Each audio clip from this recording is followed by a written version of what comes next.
Hi, it's Dr. Ishikawa here, and I am going to show you how to measure the diameter of trees today. And another name for that is the DBH. And first thing I'm going to do is explain the BH. So I need my assistant. Here we have Eli, thank you. And I'm going to first find Eli's BH.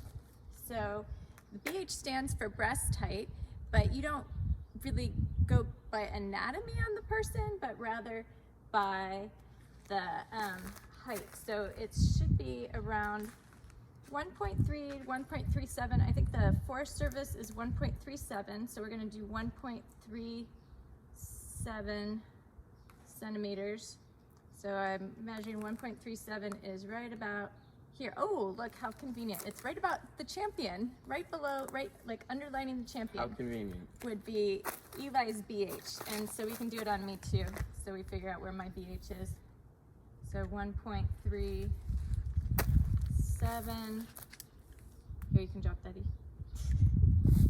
About, so you can see on me, it's a little higher on me because I'm a little shorter than him. So yeah, about right here on me.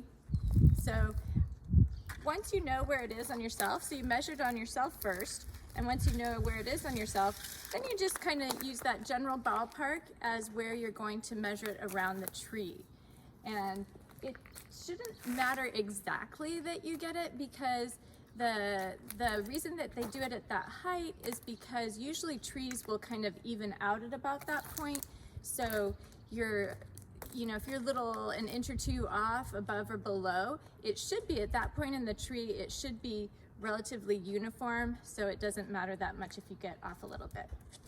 All right, so this is a fairly normal tree, and Eli's going to help me in a minute. First I'm going to show how to read this. Should I go in the light for that? No? All right, so this is the correct side of the tape. It says made in Germany, and then it says here diameter in centimeters and millimeters. So it says diameter on this side of the tape. And you can see it's got kind of a weird scale. This is bigger than an inch, but they're smaller. You know, it's not centimeters, it's not inches. Well, that's because it's not centimeters or inches. It's actually the DBH in centimeters. So I'll explain that in just a minute. This side of the tape, we can see these are centimeters. So this side of the tape is just measuring regular metric. Now, if we took this tape, the other thing I wanted to show is that you have to make sure when you're measuring that you get it lined up with the zero and not think that zero's here. The zero is marked on the tape. All right, Eli, I need you to go around the tree at about BH. So lift it up to about BH. And come around the tree. Keep coming. It's a big tree. Okay. All right. So we're over here. So look, this is a little high, but no, we're okay down here. All right. So this one, almost exactly 79. We'll say, just pull it. Yeah, there you go. Okay, so exactly 79 centimeters. So this would be 79 centimeters. Now, you might be wondering, we just wrapped it around the tree. So we just wrapped it around the tree. Aren't we measuring circumference, Eli? Yeah, I think. Well, technically, when we wrap something around the tree, we would be measuring the circumference. And if we flipped it over and used the normal side of the tape, we would be measuring circumference. But what happens is that the tape is scaled so that it divides by pi. So you can you can do the math where the circumference is 2 pi r and the diameter is 2 times the radius. And so you can do the math and figure out that the diameter is basically the circumference divided by pi. So each of these units, it kind of divides the circumference by pi, and you can directly read the diameter on the tape. All right, so that's it for this tree, and I want to show you now some special case trees.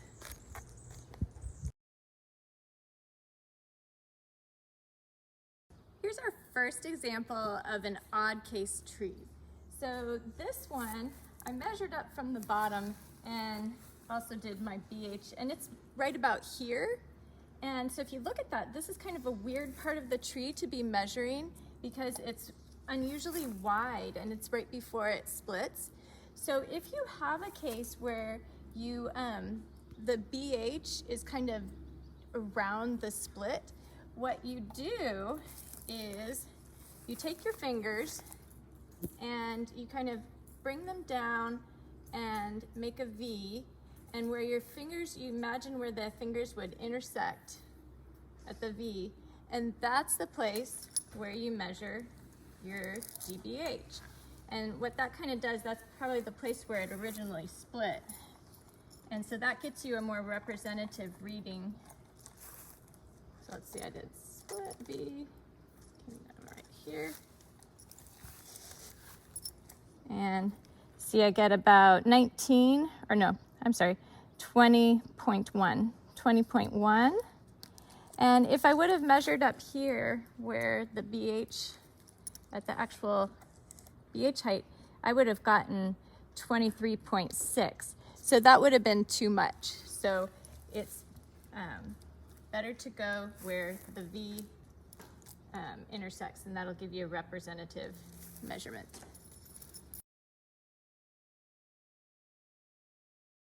This next special case tree is a leaning tree. So if your tree is leaning, then what you want to do is just measure the DBH along the lean. So instead of taking it right here where I hit, I would imagine that I was lying on the tree and take it right hit there. Or you can just take your meter side of the tape and come up the 1.37, come up to 1.37 on your tape, and you'll see that's right here. And so we would measure the DBH around here, which would be about, if I leaned in, that would hit right about at my BH. And so that's where you do it instead of doing it. If I were standing up straight, I would hit like about here.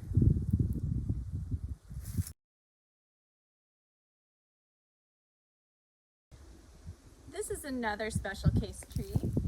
This is it's got a multi-stem tree. So, Assistant Eli, what do you think we're gonna do when we measure a multi-stem tree? What are all the things you can think of that we could do? We could measure like each of the trunks individually, or we could go around both of them. Or so one idea you had was we could go around both of them. right. So we could just wrap let's just demonstrate that. So we could go like this and wrap around the whole thing at our BH. That's not how you do it. So this way we would get like 97. So that would be 97. What's another way we could do this? You do each of them individually and then you account for that some way. I don't know. So his next idea was we do each of them individually and account for that some way. So let's just do them individually and then we'll figure out how we'll account for them. So you have to climb through the tree at BH.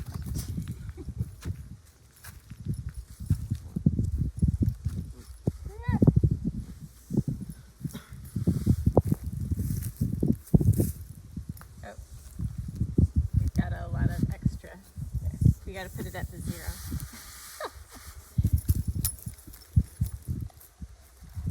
Yikes. Okay. Got it up to VH now. Okay. There's our 0. Okay. So this first one is, we're just going to call it 58 because I don't want to add 58.1. So the first one was 58. Second one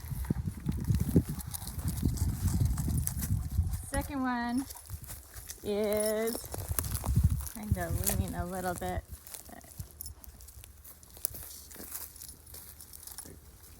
I don't know why I did it this awkward way.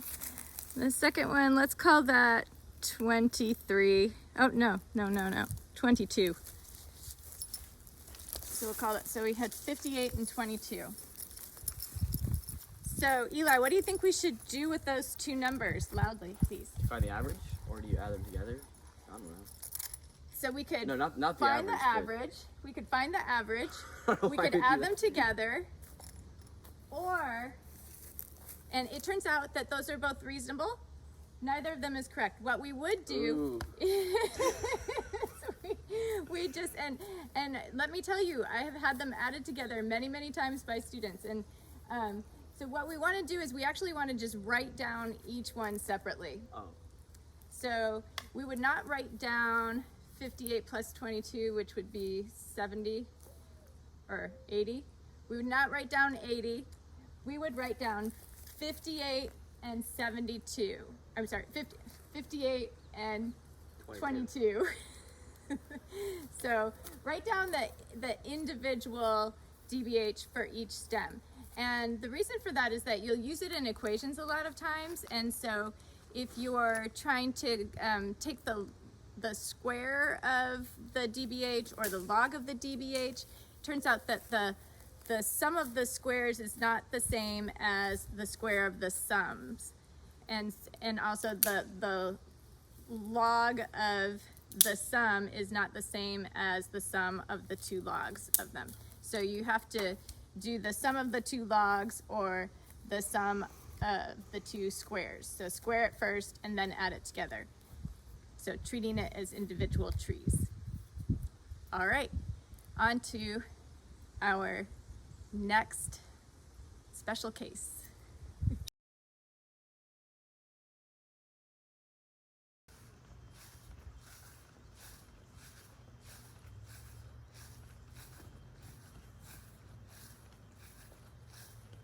This special case tree is a tree on a hill. And so you can see up here, I'm on the top side of the tree. On bottom, down here, I'm on the bottom side of the tree. So right here, my BH would be right about here, right about here. And then if I was on top, my BH is like right here. So it's a little bit different. So Eli, you want to help me? Let's try this. We're going to experiment and try measuring it from the very top of the tree, top of the hill, sorry. Yep. Just go around it. What? Sorry. Okay. So we got up here with BH up here, we got 61. And then let's go down and I'll just have you, we'll adjust it. So we have to bring it down a little bit to my BH. Okay, so down here it is measuring 61. Was it 61 on the top too? So bring it down a little bit. Yeah. So 61 and a half. Eli, is it even all around? Yeah, pretty. Okay. Yeah, so about 61 and a half. So just a little different. So in this case, it didn't make that much difference whether we measured it on the upside of the hill or not. But if you did have one that was on a steeper hill, then you might, I'm stuck. Then what you want to do is, by Forest Service convention, you would measure from the top of the hill. And one of my students once said, just imagine that the tree will keep you from falling down the hill. So imagine that the tree's gonna keep you from falling down the hill, and that means you're measuring from the correct place on the hill. Now there are other, if you're measuring for getting the biggest tree, like doing biggest tree contests, then I think what they do is they measure from the top and the bottom and they take the average. So how you do it depends on what your goal is, but the Forest Service convention, if you're doing like carbon accounting or something like that, you would want to measure from the top side of the hill.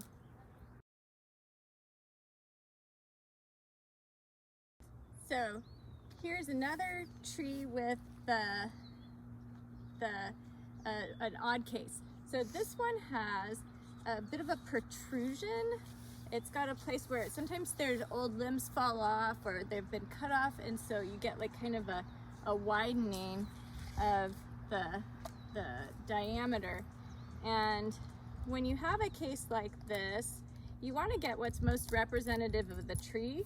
So you would either go a little bit above or a little bit below. In this case, I think I'm gonna go for the below because it seems like it's more uniform below, and up here it starts to twist and turn, so that's gonna make it difficult. So I'm going to just, my BH would have been about right here, but I'm gonna go below this little, below the little bulb out. Am I below the bulb out? I have my tape upside down, so I think I'm pretty much below where it was really bulbing out. And I get about 39.3. And you might try coming down a little bit and just see, do I get the same answer? Now see there, I'm getting more like 39. So maybe I was up a little high. So you can always try a couple different places just to see what's the most uniform. And it helps to have an assistant on the other side.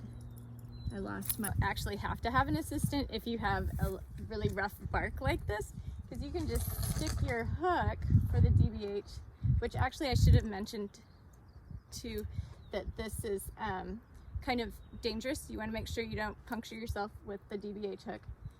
But you can just stick it into the tree. So I'm going to go well below the thing, and this way I can make sure there aren't any other little bulbous things around here. And untwist my tape, and I get about 39.4. So it's somewhere between that. I measured a couple other ones and it was around 39.3 the other time, 39 another time, so that's relatively close. That's within a decent amount of error.